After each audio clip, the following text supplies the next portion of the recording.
Hey, what's up everybody? BDL44 here, coming at you with another video. Alright, I want to talk about Klay Thompson because he's making his debut for the first time in 2 years. 2 years! One of the greatest shooters of all time is returning to the basketball floor where he's going to do damage, I expect. Now, of course, you do expect his minutes to be very limited. The Golden State Warriors are a very deep team, and incorporating him into the lineup, I think it's going to be somewhat of an adjustment depending on where he's at with his conditioning. If he comes in as Klay Thompson, then obviously there's nothing to consider. You just slip him back in the starting lineup and everybody will be fine. Because realistically, you know, when you strip away where he is with his conditioning and these injuries, what you remember is that he's one of the best shooters in the NBA and he's also one of the best defenders in the NBA. And I think most people have forgotten how elite he is defensively. I think that's going to be the question. Obviously, his shot is always going to fall. He was never a high fly act to begin with. Most of his jams were either just like two-hand jams or, you know, layup scoop stuff. He was doing mostly layups anyway. So I'm not looking for him to be the slasher necessarily right away. But, you know, spot up threes, stuff like that. He doesn't even need to dribble the ball or get 60 points. We've seen it with our own eyes. So I think the most important thing is just finding out where he is laterally, you know.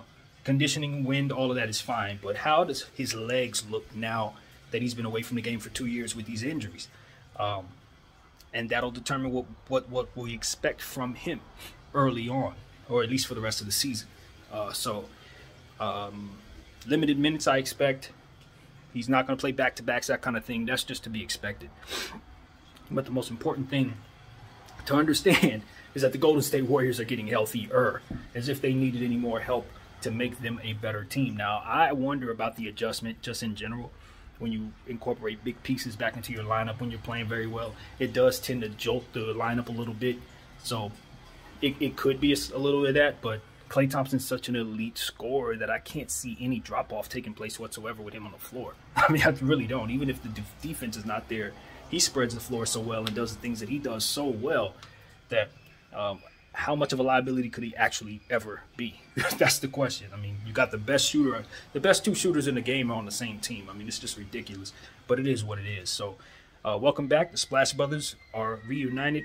It's a big day in San Francisco. They've never had Klay play in San Francisco, if I'm not mistaken. He's always been part of the Oakland side of things. So this will be his debut there, I guess, depending on where that game is. I'm not certain. But yeah, man, awesome. Awesome. Welcome back, Klay Thompson.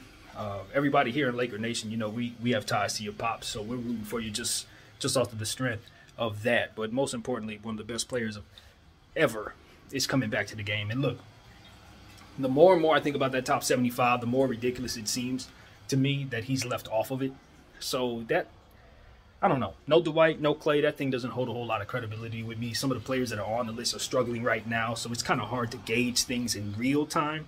2022 is not the greatest time to be thinking about this, but I can't see that list holding credibility long term without Klay Thompson on it and without Dwight Howard. So that's just something I want to say. Klay should definitely be there. He's won more than a lot of guys. He shoots better than all of them, and it is what it is, man. I mean, what do you want to say? It's not like he has any holes in his game. Like I said, he's one of the most effective defenders of his generation, and I think people forget that. I really do. I think they've forgotten that. He's going to lock people up if he has it. If his body will let him do it, he's going to be ridiculous. He's going to be Klay again. And I can't wait to see it. So congratulations to the Warriors. Congratulations to Klay. Much health to everybody over there. Looking forward to battling y'all as a Laker fan. My name is BDL44. Thank you all for watching. I'm out.